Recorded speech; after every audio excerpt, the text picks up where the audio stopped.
सात संगत जी बड़े प्यार से कहना जी, धन निरंकार जी। सात संगत जी दासी आप सभी के बीच एक विचार लेकर आई है। सात संगत आशा है प्रवान करेंगे। सात संगत जी अगर आप मेरे चैनल पर नए हैं तो चैनल को सब्सक्राइब करना ना भूलें और साथ ही कमेंट बॉक्स में धन निरंकार जी जरूर लिखें। सात संगत जी प्यार से कहना जी, धन निरंकार जी। सात संगत जी मुश्किलों से भाग जाना आसान होता है। सात संगत हर पहलू जिंदगी का इम्तिहान होता है। सात संगत डरने वालों को मिलता नहीं कुछ। सात संगत जिंदगी में लड़ने वालों के कदमों में जहान होता है। सात संगत जहान होता है। सात संगत जी एक छोटे से गांव में रामदीन नाम का एक लकड़हारा अपने परिवार के साथ रहता था। सात संगत वो अपने पत्नी और 3 बच्चों के साथ साधारण जीवन जी रहा था। सात संगत लकड़हारे के बड़े बेटे का नाम राकेश, सात संगत मंझले का मुकेश तथा छोटे बेटे का नाम दिवेश था। सात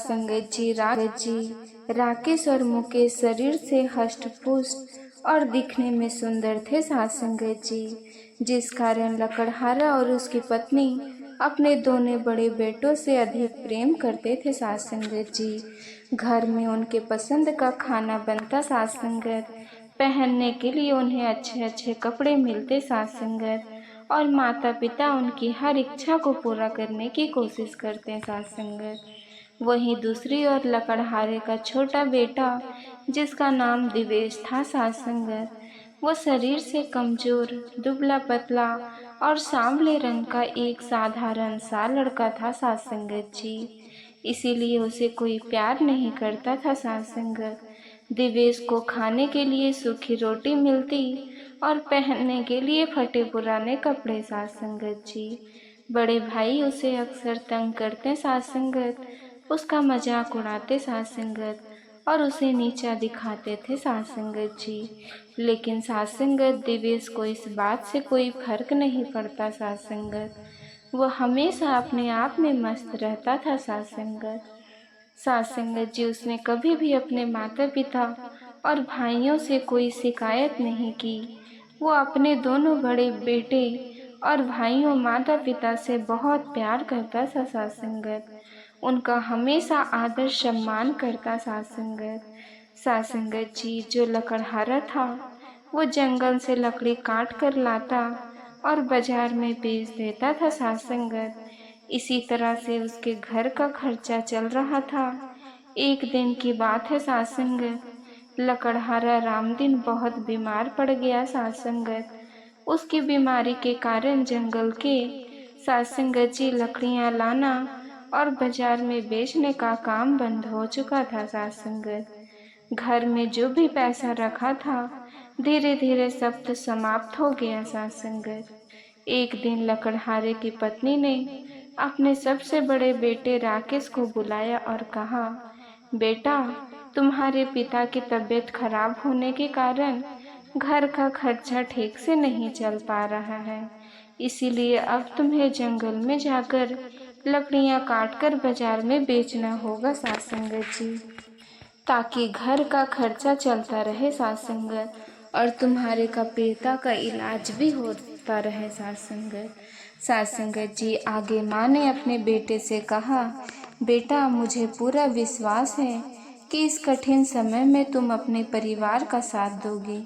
सात संगत जी लकड़हारे की पत्नी ने राकेश को अच्छा भोजन बनाकर खिलाया और सात संगत जी रास्ते के लिए पूरी सब्जी बांध कर दे दी। सात संगत और साथ ही में एक कंबल। सात संगत जी दूध भर कर दिया। सात संगत जी माँ ने अपने बेटे को कुल्हाड़ी देते हुए कहा, बेटा जब तुम्हें जंगल में भूख लगे तो तुम पूरी सब्जी खा लेना और ऊपर से मीठा दूध भी पी लेना। सात संगत जी इस तरह से लकड़हारे का बेटा राकेश जंगल में लकड़ियां काटने के लिए घर से निकल पड़ा। सात संगत वो कुछ ही दूर चला था कि रास्ते में उसे एक बुढ़िया दिखाई दी। सात संगत जो बहुत ही कमजोर और दुबली पतली थी। सात संगत जी उसने राकेश को रोकते हुए कहा, बेटा मुझे बहुत जोरों की भूख लगी है। मैं कई दिनों से भूखी हूँ। तुम्हारे थैले में पूड़ी और सब्जी है और कमंडल में मीठा दूध है। सासंगत जी, बेटा मुझ पर दया करके थोड़ा सा खाना खिला दो और मीठा दूध पिला दो। यदि तुम मेरी मदद करोगे तो ईश्वर भी तुम्हारी मदद करेगा। सासंगत जी, बुढ़िया के मुंह से ये सुनकर राकेश ने बड़ी बड़ी आंखें बनाते हुए कहा, अरे बुढ़िया, तुम तो बहुत चालाक हो। मैं अपना भोजन तुमको खिला दूंगा तो मैं क्या खाऊंगा। चल हट जा मेरे रास्ते से और जाने दे मुझको। सासंगत जी, तुम मरती है तो मर जा, मुझे इससे क्या लेना देना। राकेश की बात सुनकर बुढ़िया को बड़ा दुख हुआ। सासंगत, राकेश वहां से सीधा जंगल में पहुंचा। दूध का कमंडल और भोजन का थैला जमीन पर रख दिया सासंगत, और एक सूखे पेड़ को काटने लगा। अभी उसने 2-4 कुल्हाड़ी ही काटी थी। सासंगत, अचानक झटके से कुल्हाड़ी उछलकर उसके हाथ पर लग गई। सासंगत, राकेश के हाथ से खून की धारा बहने लगी। दर्द के मारे वो चिल्लाने लगा। सासंगत, लेकिन उस जंगल में कोई उसकी मदद करने वाला नहीं था। सासंगत, किसी तरह से वो अपने घर को वापस लौट आया। सासंगत, माँ ने उसे देखा और कहा, हाय मेरे बेटे को क्या हो गया। उसने राकेश की मरहम पट्टी की। सासंगत, और उसे आराम करने को कहा। अगले दिन माँ ने अपने दूसरे बेटे मुकेश को बुलाकर कहा, बेटा पिताजी तुम्हारे बीमार हैं। सासंगत जी, और तुम्हारा बड़ा भाई जख्मी हालत में पड़ा हुआ है। अब ऐसे में जंगल से लकड़ियाँ तुम्हें लानी होंगी ताकि हमारी भोजन पानी की व्यवस्था हो सके। सासंगत, और सासंगत जी, हमारा घर खर्चा चलता रहे। सासंगत, बेटा मुझे पूरा विश्वास है कि तुम इस मुसीबत की घड़ी में अपने परिवार का साथ दोगे। सासंगत, इस तरह से माँ ने अपने बेटे को सासंगत मुकेश को अच्छा भोजन बनाकर खिलाया और फिर जंगल में जाने के लिए उसके थैले में पूरी सब्जी बांध दी। सासंगत, और साथ ही कमंडल में मीठा दूध भर दिया। सासंगत, लड़के की पत्नी ने मुकेश के माथे पर हाथ फेरते हुए कहा, बेटा जल्दी जंगल से लकड़ियां काटकर उन्हें बाजार में बेच कर आना। सासंगत जी, मुकेश ने अपने कंधे पर कुल्हाड़ी रखी और हाथ में खाने का थैला लिया। फिर जंगल में लकड़ियां काटने के लिए निकल पड़ा। सासंगत, वो जंगल के किनारे ही पहुंचा था, तभी वहीं बुढ़िया उसे भी मिल गई। सासंगत, बुढ़िया ने मुकेश से कहा, बेटा मैं कई दिनों से भूखी हूँ, भूख के मारे मेरे प्राण निकल रहे हैं। तुम दया करके अपने अपने थैले से मुझे थोड़ा थोड़ा खाना दे दो। सासंगत जी, और तुम्हारे कमंडल में जो मीठा दूध है उसमें से थोड़ा सा पिला दो। बेटा भूख और प्यास के कारण मेरे प्राण जा रहे हैं। भूखे प्यासे को खाना खिलाना ये तो बहुत धर्म का काम होता है। सासंगत जी, यदि तुम सासंगत जी गरीब बुढ़िया पर रहम करोगे तो परमात्मा तुम्हारी मदद करेगा। बुढ़िया की बात सुनकर मुकेश ने उसे डांटते हुए कहा, चल हट जा मेरे रास्ते से। भूख प्यास से मरती है तो मर जा। कौन सा तू हमारे रिश्तेदार या सगे संबंधी है जो मैं तुम्हें खाना खिलाऊं और दूध पिलाऊं। जंगल में पहुंचकर मुकेश एक सूखे पेड़ को देखकर अपनी पूरी सब्जी और कमंडल जमीन पर रखकर उसे सूखे पेड़ पर कुल्हाड़ी चलाने लगा। सासंगत, अभी उसने 1-2 कुल्हाड़ी ही चलाई थी कि तभी कुल्हाड़ी उछलकर उसके पैर में जा लगी। सासंगत, उसके पैर से खून बहने लगा। दर्द के मारे वो चिल्लाने लगा। सासंगत, और मदद की गुनाह करने लगा। सासंगत, लेकिन उस जंगल में उसकी मदद करने वाला कोई भी आदमी मौजूद नहीं था। सासंगत जी, मुकेश किसी तरह से अपने आप को संभालते हुए घर पहुंचा। लकड़हारा और उसकी पत्नी ने अपने बेटे को देखकर कहा, हाय, ये क्या हो गया। लकड़हारा कहने लगा, हे ईश्वर, ये आप हमारी कैसी परीक्षा ले रहे हैं। एक ही समय में मेरे दोनों बेटे और मैं खुद बिस्तर पर पहुंच गया। साथ संगत जी, अब घर का खर्चा कैसे चलेगा। किसी तरह से रात बीती तो जो लकड़हारे का सबसे छोटा बेटा दिवेश था, साथ संगत, वो अपने माता पिता के पास पहुंचा और कहने लगा, पिताजी, मैं भी आपका बेटा हूँ। इस समय मेरे दोनों भाई जख्मी हालत में हैं और आप बीमार हैं। अब ऐसे स्थिति में साथ संगत जी, आप तीनों से घर का काम नहीं हो पाएगा।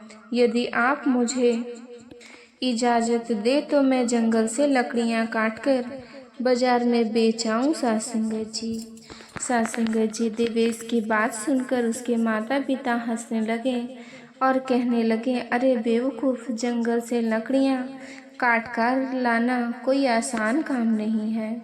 अपने माता पिता के मुख से ऐसी बात सुनकर देवेश कहने लगा, पिताजी, मैं शरीर से भले ही कमज़ोर हूँ, लेकिन मुझ में हिम्मत है और मैंने अपने बुजुर्गों से सुना है कि जो हिम्मत करके आगे बढ़ता है, साथ संगत, ईश्वर उसकी मदद स्वयं करता है। साथ संगत जी, लकड़हारा और उसकी पत्नी कहने लगे, बेटा, तुम तो बेवकूफ़ी भरी बातें कर रहे हो। तुम्हारे शरीर में तो इतना जोर भी नहीं है कि तुम कुल्हाड़ी ठीक से चला सको, साथ संगत, और दिमाग में इतनी अक्ल नहीं है कि तुम बाजार जाकर लकड़ियाँ बेच सको। साथ संगत जी, लकड़हारा और उसकी पत्नी ने उसे बहुत समझाया, लेकिन वो अपनी जिद पर अड़ा रहा कि मैं जंगल जाकर लकड़ियाँ लाऊंगा और उन्हें बाजार में बेचूंगा। साथ संगत, उसकी जिद देख करके देवेश के माता पिता ने कहा, ठीक है, जा, तू भी जंगल जाकर अपनी किस्मत को आजमा कर देख ले और अपने शौक को पूरे कर ले। देवेश जब कुल्हाड़ी लेकर अपनी माँ के पास पहुँचा तो उसे देखते ही लकड़हारे की पत्नी कहने लगी, अरे बेवकूफ़, क्यों जिद कर रहा है। जो काम मेरे दोनों लायक बेटे नहीं कर सके, वो काम तू क्या करेगा। लकड़हारे की पत्नी ने एक सूखी रोटी और कमंडल में थोड़ा सा पानी देते हुए कहा, जब तुझे भूख लगे तो इस सूखी रोटी को खाकर पानी पी लेना।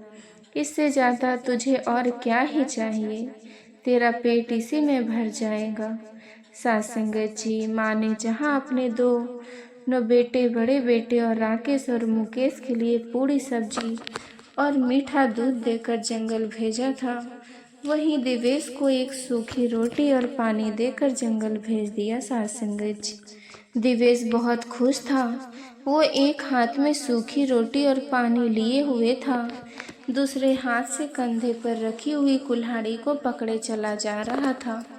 उसे कोई चिंता नहीं थी, बस उसके मन में एक ही धुन थी कि उसे लकड़ी काट कर लाना है। अभी देवेश जंगल के किनारे ही पहुंचा था, तभी उसे भी वही बुढ़िया मिली, साथ संगत, जो इसको दोनों बड़े भाइयों को मिली थी। साथ संगत जी, उस बुढ़िया ने देवेश को देखते ही कहा, बेटा, मैं कई दिनों से भूखी और प्यासी हूँ। भूख और प्यास के कारण मेरे प्राण जा रहे हैं। यदि तुम मुझे अपने भोजन में से थोड़ा सा भोजन करा दो और पानी पिला दो तो मेरे प्राण बच जाएंगे। साथ संगत जी, उस बुढ़िया के मुख से इस तरह की बात सुनते ही देवेश कहने लगा, माँ जी, आप तो मुझे बहुत कमज़ोर और भूखी प्यासी दिख रही हो, लेकिन क्या करूं, मेरे पास कोई अच्छा खाना नहीं है। साथ संगत, मेरे पास तो केवल सूखी रोटी है। साथ संगत, यदि आप इसे खाना चाहते हैं तो बड़े शौक से खा सकती है। इतना कह करके जैसे ही देवेश अपने थैले को खोलने लगा तो उसके आश्चर्य का ठिकाना नहीं रहा। साथ संगत जी, उसने देखा कि उसके थैले में सूखी रोटी की जगह पर पूरी पकवान और मिठाइयाँ भरी है। साथ संगत, देवेश ने जब अपने कमंडल को खोलकर देखा तो उसमें मीठा दूध था साथ संगत, पानी की जगह। उसके कमंडल में मीठा दूध और सूखी रोटी की जगह उसके थैले में पूरी और पकवान थे साथ संगत। यह सब देख कर के दिवेश आश्चर्यचकित था। वो कहने लगा, कहीं मैं कोई सपना तो नहीं देख रहा हूँ? ये सब कैसे हो गया? दिवेश की यह बात सुनकर बुढ़िया कहने लगी, बेटा ये सपना नहीं, हकीकत है। तुमने मुझ गरीब लाचार बुढ़िया पर दया दिखाई, ये उसी का फल भगवान ने तुम्हें दिया। हे तुम्हारी सूखी रोटी, पूड़ी और पकवान बन गए साथ संगत, और कमंडल में रखा पानी मीठा दूध बन गया साथ संगत। ये सब ईश्वर की दया का परिणाम है साथ संगत। जो लोग दूसरों का भला करते हैं, भगवान उसका भला जरूर करते हैं साथ संगत।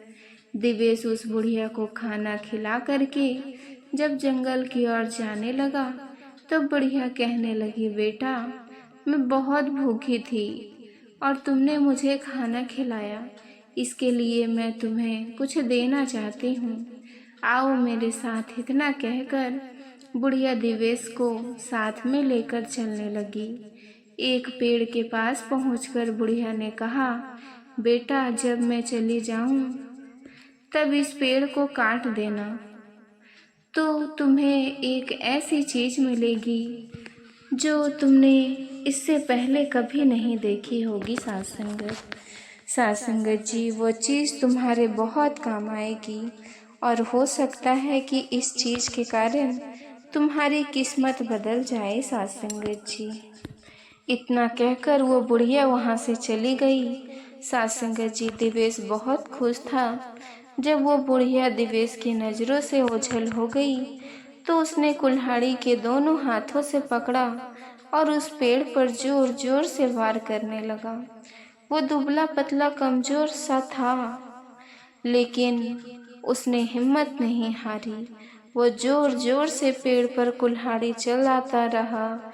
आखिर में वो पेड़ कटकर जमीन पर गिर गया। दिवेश ने आश्चर्य का ठिकाना नहीं था साथ संगत। वो देखकर हैरान था। उसने देखा कि उस पेड़ के तने में एक सुंदर सी चिड़िया बैठी है, जिसके पंख सोने के थे, जो पूरी तरह से सोने की थी साथ संगत। उस चिड़िया को देखकर कहा, यदि मैं इसे बाजार में बेच दूं तो इससे बहुत सारे पैसे मिलेंगे।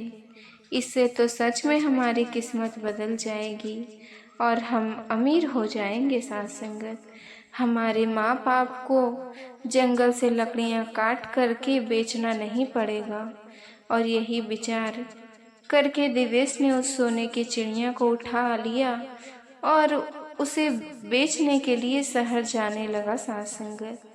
लेकिन शहर वहाँ से काफ़ी दूर था। दिवेश के शहर पहुँचते पहुँचते अंधेरा हो चुका था। वहाँ की सारी दुकानें बंद हो चुकी थी। ऐसे में उसे अपने सोने की चिड़िया का कोई खरीदार दिखाई नहीं दिया। अब ऐसी स्थिति में वो अपने घर वापस नहीं जा सकता था, क्योंकि रात बहुत तेज हो चुकी थी साथ संगत। इसीलिए उसे मजबूर होकर रात वहीं गुजारनी पड़ी। साथ संगत, दिवेश एक सहाय वाले के पास गया और कहने लगा, भाई साहब, क्या मैं आपके यहाँ रात्रि के लिए विश्राम कर सकता हूँ? आपका जो भी किराया बनेगा वो मैं चुका दूंगा, क्योंकि मुझे सुबह यहाँ का बाजार देखना है। दिवेश की बात सुनकर सराय ने कहा, ये सराय मैंने इसलिए बनवाई है कि तुम जैसे मुसाफिर आए और यहाँ पर विश्राम करें। तुम आराम से यहाँ पर रात गुजार सकते हो। साथ संगत जी, उस सराय वालों ने जब दिवेश के हाथ में एक अद्भुत चिड़िया देखी तो कहना लगा, अरे ये सोने की चिड़िया तुम्हारे पास कहाँ से आई?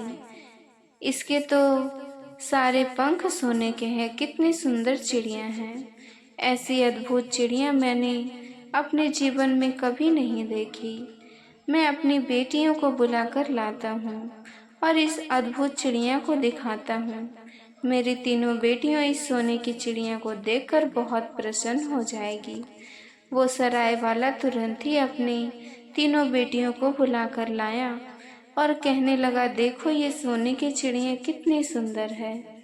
जब उसकी तीनों बेटियां ने उस चिड़िया को देखा तो वो तीनों उस सोनी चिड़िया को देखकर बहुत खुश हो गई। बड़ी बेटी ने कहा, ये चिड़िया कितनी सुंदर है, पूरे सोने की है। मंझली बेटी ने कहा, इसके पंख तो सोने के हैं। और सबसे छोटी बेटी ने दिवेश से कहा, तुम बड़े किस्मत वाले हो जो ऐसी अद्भुत चिड़िया तुम्हारे पास है, जो तुम्हारी तरह से ही सोने की है।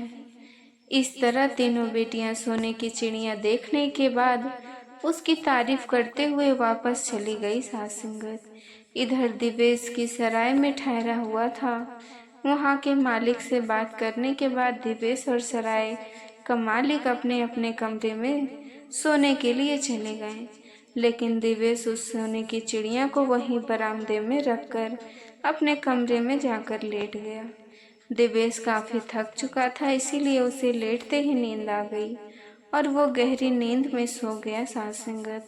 उधर वो सराय वाले की सबसे बड़ी बेटी थी, जिसके मन में उस सोने की चिड़िया को देखकर लालच पैदा हो गई।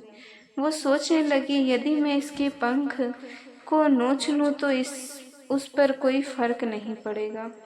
यही सोच करके सराय वालों की सबसे बड़ी बेटी उस सोने की चिड़िया के लिए दिवेश के कमरे की ओर बढ़ने लगी सासंगत जी।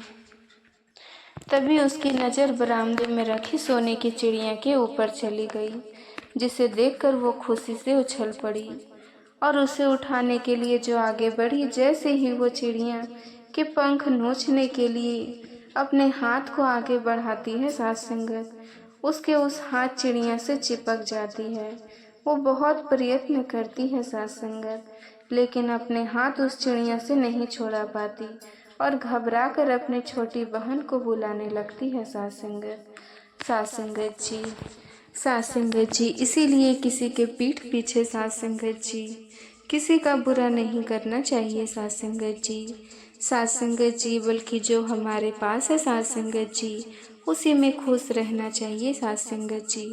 और सासंगत जी, अगर ये कहानी आपको सासंगत जी अंत तक सुननी हो तो सासंगत जी चैनल को सब्सक्राइब करना ना भूलें।